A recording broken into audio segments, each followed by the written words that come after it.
High above the clouds and far from any compass, there floated a city of glass.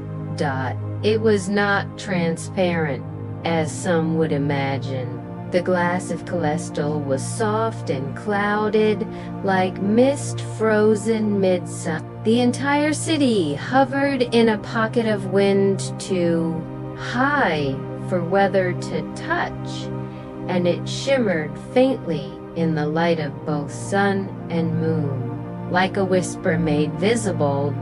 No one knew who had built it. There were no engines, no anchors, no wings or ropes tethering it to the world below. It simply drifted gently, perpetually, just above the dawn line. And in that drifting city lived a people unlike any other. They were quiet, kind, and slow in their movement, not because they were afraid, but because everything around them reflected their intentions. The streets mirrored thoughts. The walls of their homes shimmered with memory. Even the benches carried warmth from a happy sigh or held the imprint of an old song. They called themselves the Rememberers. In Caelestel, nothing was forgotten, but not in the usual way. Memories were not stored in books or songs. They were kept in the glass itself. Every pane, every step, every doorway remembered something, and if you touched it just right, it would share the emotion it held. Some walls felt like laughter, some windows like rainy afternoons, some doors like the hush between two people who once loved. Among these people lived Neriel, a young woman who spent her days polishing the older panels, the ones that flickered dimly, whose memories were fading. She wore soft gloves and moved with grace, humming as she cleaned, never rushing. For her, tending to old memories was not a chore, but a quiet privilege. Each day, the city floated forward by the width of a feather.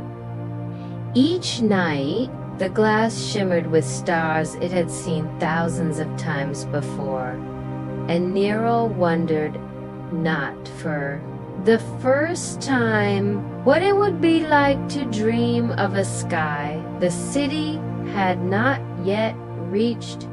On the 7th evening of the silver month, Neriel stood at the edge of a bridge made of pale turquoise glass. Below, clouds drifted slowly, so slowly they seemed still. The bridge was one of the oldest structures in Caelestel, built before any current citizen had been born. It was said to hold the memory of the first arrival, whoever that had been. She polished a section near the center, her gloved hand tracing a spiral of fogged glass. As she worked, she felt a tingle, not cold, not heat, but recognition. A soft echo rose from the pane, a memory still barely alive. She closed her eyes, and for a brief moment, she felt a hand, not hers, reach out. A pulse of emotion moved through her chest. Loneliness, deep and old, not bitter, just vast. She exhaled slowly, her breath leaving a tiny patch of mist on the glass. this was not unusual. Most memories in Caelestel were traces, not full visions or voices, just feelings. The glass was too old now for clarity, but this one tugged at something inside her. It felt incomplete, unresolved. She reached out again, pressing her fingertips to the spiral. No echo. Nothing. Just silence. The memory had gone. For the first time in years, Neriel felt a flicker of worry. The glass had forgotten.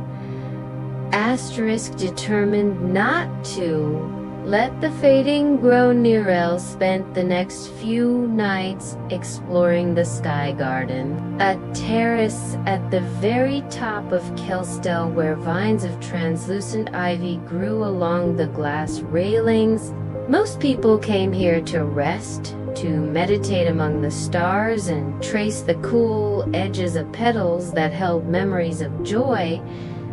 But Neriel had heard a story.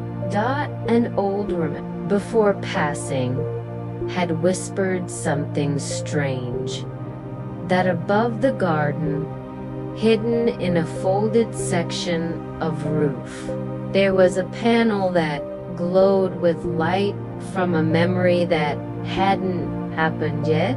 It made no sense. Memories were past, but stories had a way of pulling her. She climbed carefully, using a path rarely taken, and found a narrow overhang made of smoky glass. Her lantern flickered as she approached. Beneath her gloves, the panel hummed alive with something unspoken. Just she reached out. A warmth spread into her arm, not from heat, but from familiarity. And then it came, a feeling stronger than any she'd known from the glass before. Not a memory, but a promise.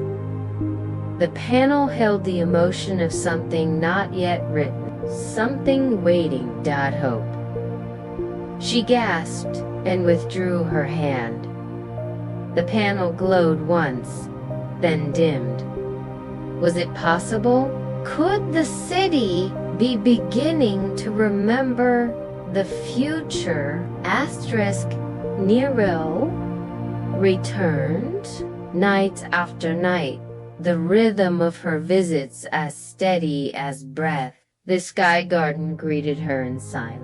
The petals of translucent ivy curling softly beneath the night winds that moved through the garden like memory itself.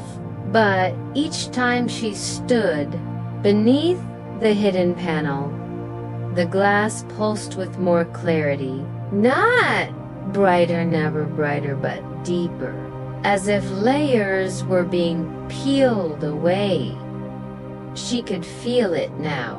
Not just in her hands, but in her chest, a strange sense of anticipation that didn't come from fear or worry. It was like listening for the first note of a long-awaited song. Elsewhere, in Caelestel, things were shifting too. The city had always moved forward at a gentle, glacial pace, an effortless float across an endless sea of air. But now, Neriel noticed that the path of drift had angled slightly. The wind carried a hush, almost reverent, and the rhythm of daily life had softened. Lanterns were being lit earlier, but extinguished later. People lingered. Even their steps had grown slower, more aware. And perhaps most noticeably, the glass was changing. Panels that once pulsed with warmth or nostalgia were now flickering with curiosity.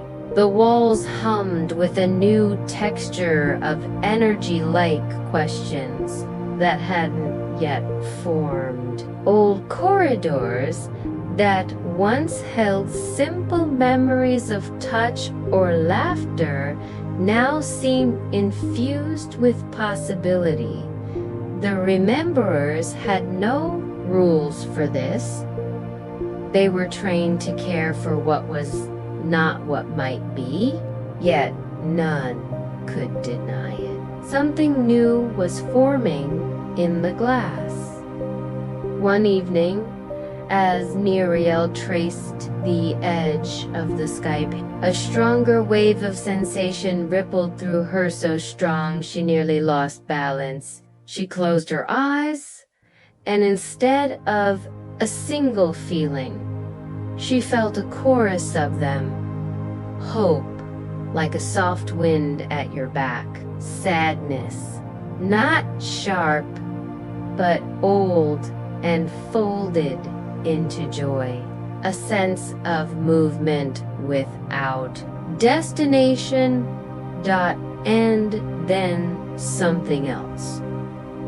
Belonging, as if the city had looked inward for the first time and finally seen itself that night. Even after she returned to her room, the sensation lingered. She lay awake watching the patterns of light on her ceiling, cast by the reflections of distant lanterns through glass. They shifted slowly, then gradually settled into a new Shapa soft, spiraling drift that matched the city's turn.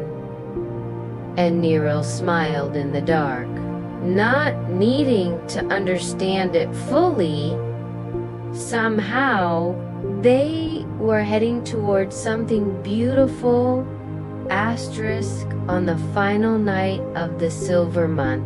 Everything paused. The drift of Caelestel, once gentle and perpetual, ceased entirely. There was no jolt, no lurch, no shift in balance, just stillness. So complete and seamless that most didn't notice. The clouds below didn't roll. The stars above held their places. And within the city's walls, the glass held its breath. At first, the citizens thought little of it. A rare still day, perhaps. A trick of wind currents. But as hours passed and the sky remained unmoving, a quiet sense of awe spread like ripples in water. Children ran barefoot through the plazas, pointing at the strange stillness of shadow. Elders touched the walls with cautious fingers, feeling the absence of movement like one feels the absence of a heartbeat. Neriel was already in the sky garden when the stillness took hold. She stood at the base of the memory panel, her hands clasped. Before her, no gloves. This time, the panel glowed faintly, but no pulse came. Just present, as if the glass had finally stopped waiting and simply wanted her to be with it. Then something happened. The sky opened, not violently, not dramatically, just opened, as if a curtain had quietly pulled back.